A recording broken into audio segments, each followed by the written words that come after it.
Hello, जय श्री कृष्ण, जय श्री राम, जय श्री राधे राधे, जय श्री महाकाल। इस वीडियो में आपको श्रवण कराएंगे दक्ष प्रजापति द्वारा अश्वमेध यज्ञ संपन्न किए जाने की कथा। जन्मेजय ने पूछा, ब्राह्मण दक्ष प्रजापति के यज्ञ का विध्वंस होने का क्या कारण था? वैशंपायन जी बोले, हे भारत, एक समय ऋषि महर्षियों के निवास स्थान उत्तराखंड के निकट गंगा द्वार में प्रजापति दक्ष ने यज्ञ का आयोजन किया। उस समय सुर असुर मानव और त्रिलोक के समस्त प्राणी उस यज्ञ में आमंत्रित हुए थे, किंतु दोष के कारण दक्ष ने भगवान शिव को निमंत्रण नहीं दिया था। भगवान शिव की यह अवहेलना महामुनि दधीच से सहन न हुई और क्रोधित होकर कहने लगे, विद्वज्जनों, जिस प्रकार यज्ञ में भगवान शिव के लिए कोई स्थान नहीं, वह यज्ञ अवैधानिक है, यह विनाश का लक्षण है। आप सभी लोग इस बात पर क्यों विचार नहीं कर रहे हैं? इतना कहकर वह यज्ञशाला से चल दिए और पुनः सब लोगों को चेतावनी दी और कहा, मैंने आपको जीवन में कभी असत्य भाषण नहीं किया है और न भविष्य में कभी करूँगा। मैं यह निश्चय पूर्वक कह सकता हूँ कि दक्ष का यज्ञ अवश्य विध्वंस होगा। भला संपूर्ण जगत के कर्ता भगवान शंकर का आह्वान किए बिना कभी कोई अनुष्ठान सफल संपन्न हो सकता है? दक्ष ने कहा, ऋषिवर, जब तीनों लोकों के स्वामी प्रभु भगवान विष्णु की विधि पूर्वक पवित्र हवि समर्पण कर रहा हूँ, तब शिव जी का आह्वान करने की क्या आवश्यकता है? दक्ष की इस हठधर्मी को देखकर असंतुष्ट होकर महामुनि दधीचि वहां से चल दिए। दक्ष कुमारी अपने पिता के द्वारा अपने पति का तिरस्कार सहन न कर सकी और वहीं यज्ञशाला के मध्य में ही योगाग्नि से अपने शरीर को भस्म करके ब्रह्मलोक चली गई। जब यह समाचार भगवान शिव ने सुना तो उन्हें बड़ा क्षोभ हुआ।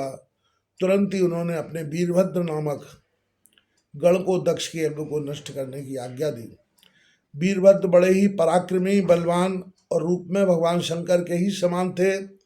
स्वामी की आज्ञा पाकर उन्होंने अपने रोम रोम से रोम नामक गणों को पैदा किया और भद्रकाली को साथ लेकर भगवान शिव को प्रणाम कर चल दिए। असंख्य गण बड़ी शीघ्रता से दक्ष के यज्ञ को नष्ट करने लगे। उस समय दैत्य, देवता, मनुष्य, ऋषि आदि डर के मारे भाग गए। गणों ने यज्ञशाला में आग लगा दी और यज्ञ की सामग्री रौंदने लगे।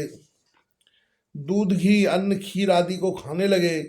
इस प्रकार वीरभद्र ने अपने गणों और भद्रकाली की सहायता से दक्ष की वर्षों से एकत्रित की हुई समस्त सामग्री को नष्ट भ्रष्ट कर दिया।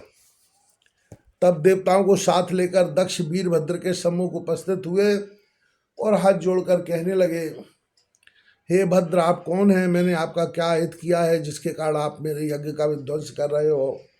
वीरभद्र ने कहा, मैं भगवान शंकर के प्रकोप से उत्पन्न वीरभद्र हूँ और यह दक्षसुता के कोप से उत्पन्न हुई भद्रकाली है।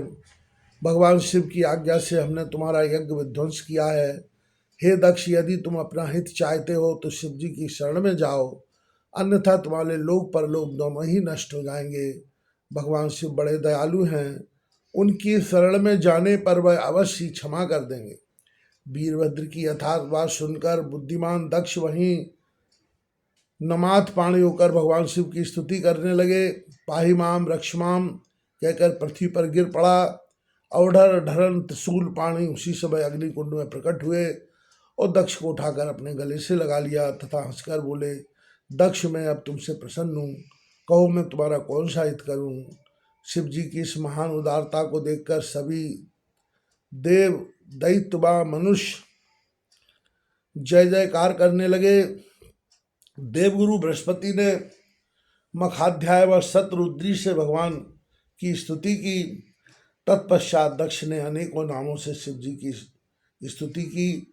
दक्ष के द्वारा की गई स्तुति से महादानी महादेव अत्यंत प्रसन्न हुए और कहा, हे महाभाग, मेरे आशीर्वाद से तुम एक बार 1000 अश्वमेध यज्ञ और वाजपेयी यज्ञों का फल प्राप्त करोगे।